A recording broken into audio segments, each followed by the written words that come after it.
Okay, the bad news is we didn't get any updates on the Five Nights at Freddy's movie, but we are getting the first ever rom-com to star a gay couple. Cinema is here, y'all! Hello, movie fans. Thanks so much for clicking on this video. My name is Chris. CinemaCon is still continuing on. We already had Sony and Warner Brothers go ahead and show off their panel of upcoming movies with announcements and little trailers. I covered those two panels already. I'll link them in the description if you want to go ahead and check out everything those studios announced. But yesterday, we had Disney and Universal go ahead and present on the same day. Now, I'm going to be honest with you guys. Disney kind of held back on their announcements, and that was expected because they have their own convention, D23, so we know there wasn't going to be a lot of big reveals. So instead of giving them their own video where I wrap up everything Disney talked about, I'm just going to include that as part of the side flick for later today, because we have a bunch of movie news that's been happening outside of CinemaCon that I definitely want to talk about, so look forward to that video later today. But what I'm going to be focusing on here is all the announcements that Universal and Focus Features made during their panel, because they actually did reveal a couple of trailers, some movies we didn't know about, a lot of actually interesting stuff. Timestamps will be in the description if you want to go ahead and skip around, but I also want to know your thoughts with everything we discuss here today. Alright, so kicking things off here, Universal started off their panel with talking about the movie Nope. This is the new Jordan Peele horror movie that I'm very much looking forward to. And as they were beginning, Universal did mention to the audience that everything that they'll see at the presentation will be footage that they haven't shown to the general audience. And that's for every movie that they're going to talk about at the panel, making me really excited to find out what they showed for Nope, and then we have a description here. Jordan Peele joked around that he wasn't going to show footage, but then, twist, he was only joking about holding back the footage. Minutes later, he presented an extended trailer that shed more light on the extraterrestrial storyline. Peele did ask audiences filled with 3,000 or so exhibition insiders to be discreet and not reveal any details, as it won't be seen by the rest of the world for several weeks. And this will be like the one movie that I'll talk about in this entire video where we just don't really have a description of the footage. I'm sure you can maybe find one out there from a different website, but Jordan Peele asking them, hey, I'm gonna show you this and I'd rather you not tell people what's in it. I totally respect Jordan Peele and the exhibitors for not wanting to tell us. The only thing that we do know is they showed a little bit more of the alien story that'll be going on here. Now I say alien with quotation marks because we don't know if it's actually gonna be aliens in there, or if that's part of the twist. And I kind of love that he wants to keep things secretive because it only makes me want to see this movie more. But okay, from there they decided to go ahead and actually reveal stuff that we can openly talk about here, beginning with Halloween Ends. So this was kind of like the Blumhouse portion of the presentation, and they started off with a bang, having Jamie Lee Curtis actually step up on stage. As she was up there, she was quoted by saying, "Horror lets us confront what we can control. This Halloween, we will experience Laurie's last stand. Trust me, it's going to F you up." Proceeding then to show a quick glimpse at the upcoming movie Halloween Ends, and the description of the footage goes as, 44 years ago, the face of fear was born. Classic footage from John Carpenter's original Halloween.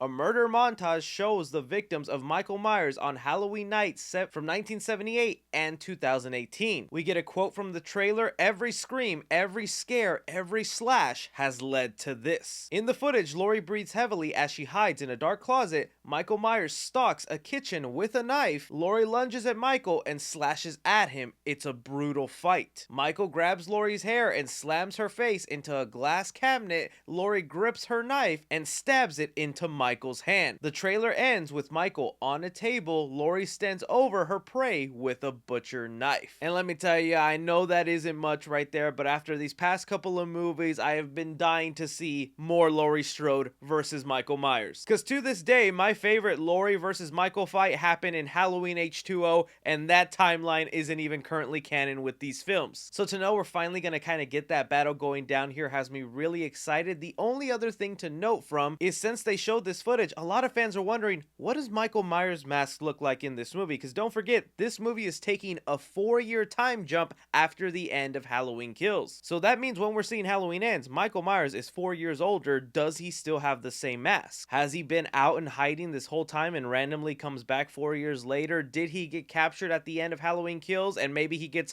a new mask? And we don't really have a clear answer. I've seen some people say that it is a new mask. I've seen other people say that it looks like the burnt mask from Halloween Kills. A lot of that is because the footage is in the dark and Michael is kind of seen in the shadows. So we'll have to wait and see on that, because just knowing what the mask will look like will give us a big answer to whether Michael was captured or he's out on the loose. And then the next Blumhouse movie that decided to get some trailer footage shown off was the upcoming killer doll movie, Megan. I am unbelievably excited for this thing, and after hearing this footage, let me tell you, through the freaking roof I am. For those of you who haven't heard about this movie, it basically deals with a toy engineer who has to adopt her niece after her parents have passed away. From there, she uses AI technology to build a prototype doll named Megan meant to protect her niece. And then of course that leads to disastrous things happening with the doll becoming too protective. We have here a description of the footage.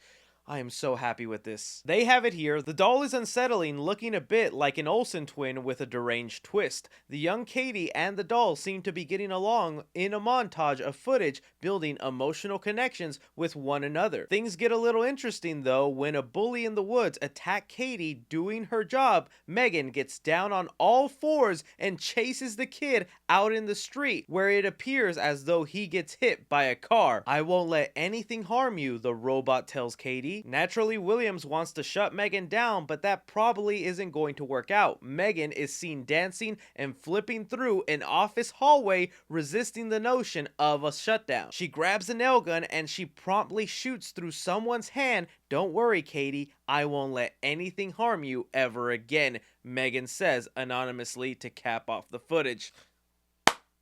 Brilliant! My number one complaint, and the thing I was worried about with this killer doll movie, is it would be one of those dolls that all it does is sit in one place and turn its head creepily while other things go on in the background. This footage just told us this doll will get on all fours, start running that way. She'll also be seen dancing and doing flips in the hallway, grabbing nail guns, shooting it at people.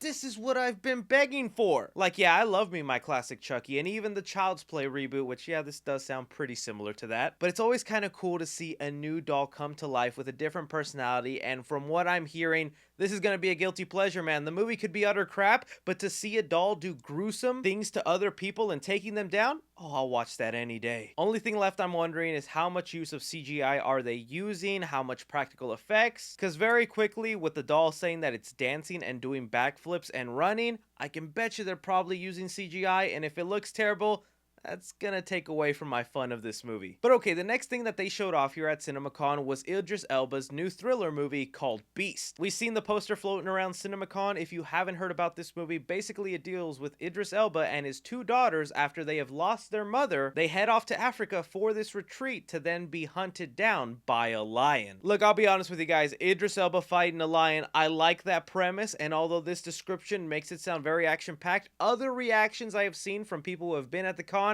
say it looks pretty generic, kind of like paint by the numbers. You can kind of predict how this will end up and where it's going, but it's the kind of movie you maybe turn on a Saturday night just to pass the time and see something entertaining. So just kind of taming expectations for this one. It could still be a lot of fun though. Then from there we got an announcement to a movie I was not expecting at all, and I know is going to make my comment section very fun to read. We have here Universal announcing a new rom-com movie titled Bros that will be starring Billy Eichner, and the big draw about this movie is that it'll essentially be the first gay rom-com made by a major studio. Now, if that confuses anybody, just really go ahead and think about the hundreds and thousands of rom-coms we have had out there about a guy and a girl where they end up getting together by the end of the film. Out of all those movies, they've never involved a gay couple as the main characters. So I think this is actually really awesome for representation. It'll go a long way for then other projects similar to this to get the spotlight and then have other people represented promptly in media who can relate to this. And even putting that aside, the reactions from the footage that they've shown to people at the CinemaCon is that it's hilarious. And not just that it's funny, but it's also the type of humor that is raunchy and has gone missing in Hollywood because people are afraid to be canceled. And I've kind of missed that era of joke telling where you're just too afraid to offend somebody. I'm excited for this. I'll leave you with what Billy Eichner said on stage about the movie. Eichner quipped, musing on how hard it is to believe it's taken until 2022 to get a studio to make a movie about a gay couple. He He further joked, "We had 2 movies about hedgehogs, but let me tell you, Vegas, if you like hedgehogs, you'll love gay people." But then from there, another movie project I was not expecting to hear about, but once I've heard the premise, I am sold all the way. Focus Features went ahead and presented their new movie called Violent Night. This is a movie that's going to be starring David Harbour as Santa Claus. The people behind this movie are the same people who brought you Atomic Blonde, John Wick, Nobody, and Hobbs and Shaw. And well, let me just go ahead and read to you the description of the trailer they showed. It says here, from the creators of John Wick,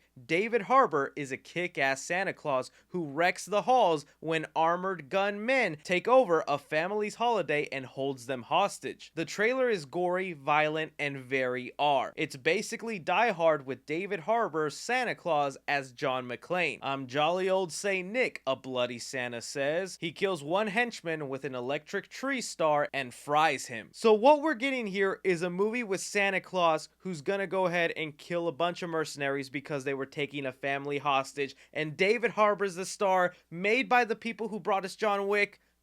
Give me Violent Night right now. That sounds like so much fun. They even say here that Pat Casey and Josh Miller, who wrote Sonic Movie 2, are also part of the writing team for the film. It'll be coming out December 2nd of this year. Yo, I'm gonna be there day one when this movie opens. And then from there, they decided to end off the panel with some new footage for Jurassic World Dominion. And I will admit, even though some of the footage in here is new, a lot of it is stuff that we've seen, but reading it off anyways. The footage begins with Owen living in a cabin in the woods with his adopted daughter Maisie. Blue, his beloved raptor friend, shows up with a baby of her own. The baby is kidnapped and Owen vows to get it back to Blue. Dr. Ian Malcolm returns to say the doomsday clock is counting down, adding that genetic power has been unleashed. Dr. Henry Wu appears for a moment to admit we made a mistake. Owen and Claire outrace a pack of raptors on city streets. Claire fends them off with a rod while Owen rides a motorcycle. Dr. Ellie Sattler gets the group together and tells them they'll need to be a team if the world is going to survive. Owen then approaches Malcolm and Alan for help with tracking down Blue's baby, and Malcolm quips, "You made a promise to a dinosaur?" Footage is then revealed showing a larger feathered raptor as well as a massive new T-Rex. That's most likely the Gigantosaurus. This person probably doesn't know their dinosaurs. Alan warns the new dinosaur is the biggest carnivore the world has ever seen, just before it breaks his head through a glass window and bites at Owen. That right there I think is footage that definitely needs to be seen and admired. I am just ready for Jurassic World Dominion. It sounds so epic and grand scale. I've even heard other bits of footage that we actually see dinosaurs